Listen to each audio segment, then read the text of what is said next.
Okay, in this lesson what we're going to do is looking at burning and dodging using an adjustment layer.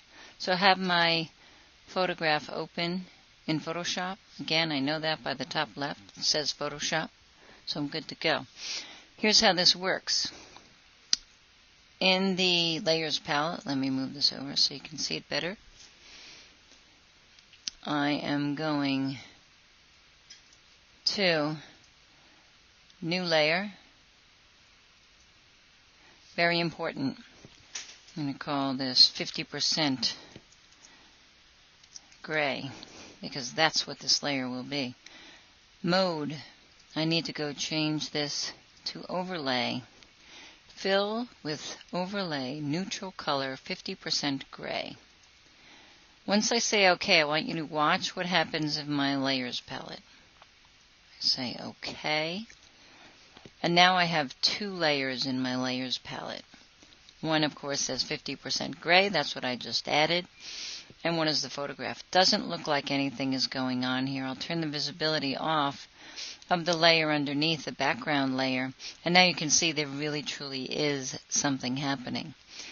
The reason it doesn't look like that is because we changed the color mode, or the blending mode, to Overlay. But you'll see the benefit in a moment. So I'm going to turn that background layer back on. And I'm going to make sure I'm working on this 50% gray layer. I'm going over to my toolbox, black and white. I'm going to choose my black. If you do that and you click on it, all you have to do is close it. The point is you're working with these black and white tools. I'm going to go get a brush. I'm going to resize. Remember, the brains of any tool are in your options bar. My brush 13 is pretty small, so I'm going to go make that larger. I'll make it really large so it'll be easy to see. And if you want to see how large it is, you see how I'm putting the cursor over the canvas, so then I get to see. Also hardness, how hard or soft the edges are. Very important to make things look seamless. My opacity is set to 100. Notice my mode we're going to leave on normal for this adjustment we're going to work through. Opacity, I'm going to leave it on 100 so you see a dramatic change. And I'm going to go to the canvas and I'm going to click and drag. I'm clicking and dragging, holding, and now I'm going to let go. Notice what happened to my adjustment layer. It got very dark in the upper left, which is the area in which I was really burning. Remember, burning is to make an area darker in your photograph. Dodging is to make it lighter or block, pull color or darkness out of that area of the photograph. But for now, all I did was burn in the left part of the sky. I did it dramatically so you could see a significant improvement. Notice how the edges are soft. That was because when I adjusted my tool, I adjusted the hardness. You can go very high and you can get great results, or you can get poor results. It all depends on how you adjust it. The other thing I want to point out is your opacity. I was doing 100% because I wanted the effect to be very, very noticeable. So I'm going to change it to 30%, click and drag, and notice how that burning in is not as strong as those other areas. Now I can keep going and painting, if you will, on top of that, but notice what's happened. If I turn the visibility off of this 50% gray layer, you see the changes that I've made.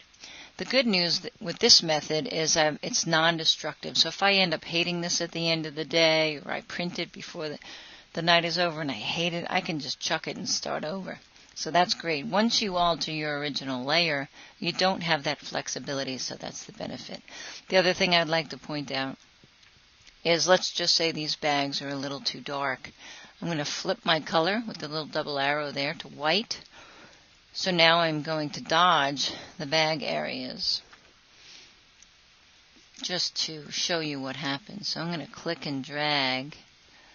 Probably hard to see. It's a little bit easier to see in the one I just executed. And you see it start to lighten up. And you also see here in my palette, and I'll make this palette a little bit bigger. If I go to my panel options in my layers palette, I can make this larger so you can see it better. And here you have noticeably lighter, and that's because I did the dodging there. The other thing to note is my opacity was still on 30%, which is why it's a very light effect. If I want it to be 100% and really lighten it, it actually ends up doing too much.